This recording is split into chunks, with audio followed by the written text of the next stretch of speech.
Thank you very much. Hey, it's Kaufman is Alive. I look at comic books new and old. Today I'm looking at the newest issue of Absolute Batman, issue number 7. This is by DC Comics. It's a $4.99 comic book. Got Scott Snyder doing the writing on this series, and Nick Dragotta is on the cover here. He is the main artist on this book, but he's not doing the interiors. We've got a guest artist in this issue, Martìn, and just because Nick Dragotta is not on this issue, I would say go ahead and pick this up anyway, because the artwork in here is some standout stuff. But a really cool cover here. I love how it's this whole issue involves Mr. Freeze. So we got Batman here in the snow and ice, and the logo's got the ice and the snow melting off of it there. It looks really cool. It's all in this blue color palette, except for the red blood trail down here on the corner. Really awesome cover, main cover here by Nick Dragotta. So the plot here, like I said, revolves around Mr. Freeze.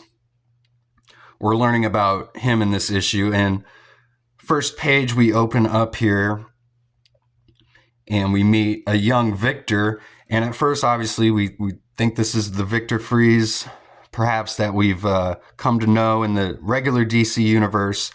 However, later in the book, we learn that this is actually Victor Jr., and this is Victor Freeze. And his father is also obsessed with ice and exploration, and he's taking his son to a glacier here, and we see the red eyes that are synonymous with Victor Freeze here. He's asking his son what's wrong. And we get this great double splash page title shot. The name of this issue being Absolute Zero. And we get the red eyes bleeding there. Just really cool title page here. So we got Martìn. He is the penciler here. I guess he's doing the penciling and inking. However, whatever his style is of doing his artwork. And on the colors, we got Munza Vincente, and Clayton Coles does the letters here. Really great job on the letters, and the colors here also stand out on this issue for sure.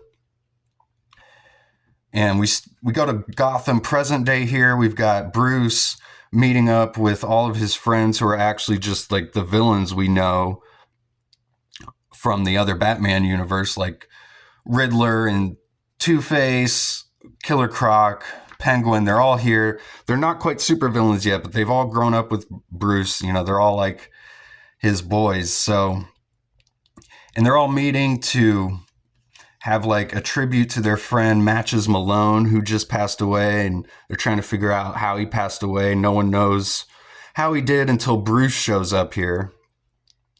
Bruce saying, "I was the last person to see him." And I love how they're all in the silhouettes here, and it's snowing. Just sets a great scene here for the book. And just a really cool use of the pinks here in the background and the oranges for the matches. And I love the dichotomy in this issue between Matches Malone, who's this guy who was synonymous with fire, mixed with the Mr. Freeze aspect of this story. So we go to Bruce here in the present day. Actually, we're flashing back to 1 week ago as we find out here what happens to Matches Malone. We see this is coming from the Batman Combat Journal, which is apparently a thing. So we get some narration from Bruce here. It's all really well written. He's talking about the martial law that's gone into effect since the battle with Black Mask and the whole first story arc and the first 6 issues. He's talking about Arc M, which is this black site. Bruce doesn't know what it's about, and he can't get any construction jobs in the city because it's on lockdown, and the only place where there's any construction going is on this Arc M site, so he wants to get on it. And Matches Malone is his contact to get on there. So he meets up with Matches, and Matches says the place isn't what it seems. They're already loading people into it, and he's got some information on his phone here. But right as he gives it to Bruce, he just like combusts from the inside and blood starts bursting out of his head in this, scene like out of a horror movie here. So Matches is dead. Bruce, he's not dressed as Batman here. He's trying to go incognito, but he has fitted this cast of his with some weapons, as we see here. So we go back to the meeting between all the boys here, and they can't believe that's what happened to Matches, and Bruce vows to find out what happened and investigate it.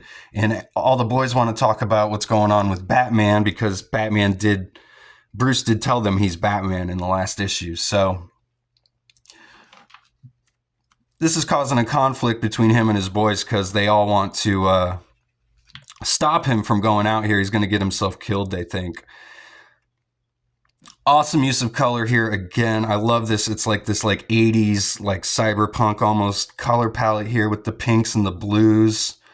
I love that some of these panels, some of these really small panels are just really cool. I really like this one of the guy in the helicopter here, or these like police pods that are out here patrolling, and the bat wings out here. So he gets a call from Alfred in the middle of all this. And Alfred's like, it sure is noisy. He's like, it's just the radio. And Alfred's got some information about what happened to Matches. He says it's some sort of bacterium that he was infected with. And Alfred says there's no record of it anywhere, of what it is. I love this panel down here of Batman jumping. I love the colors and the letters here in the background, just everything about it. And just the blues and the pinks here. So Batman's trying to break into V-Corps, which is this company that Victor Fries started. And Match's death has led him here. And again, these panels all throughout here where they're meeting in the alleyway, it reminds me of Tim Sale, reminds me of some Long Halloween stuff. Just some really awesome artwork in here. Again, don't sleep on this artist or this issue just because Nick Dragata's not on it. So Batman, he breaks into the building, the base of V-Corps, but he decides to go as Bruce here and act as like an agent from the city checking on the power core. He comes upon all these prehistoric creatures in ice. And then Victor comes out from a doorway and introduces himself to Bruce, who says his name is Pennyworth. And then Victor reveals the horror that he's put his parents behind ice here. He says they volunteered. And he says, Victor says V-Corps' mission is to keep people behind ice who are dying from debilitating diseases. And when the cures for those diseases are found, they'll be let out of the ice. And then Bruce asks if they've ever succeeded in their mission. And Victor says, yes, with me. And then he reveals that he was like the first guinea pig of this entire thing. So, and then he reveals that there's something more to the ice here. Bruce is trying to find some more information. He sees something about bacterium, like prehistoric bacterium. So, of course, he starts to put two and two together and realizes that Matches was infected with this prehistoric bacterium that's been released by Victor Fries Jr. here. And then Victor's eyes get red, and he reveals the ice turns him into a monster.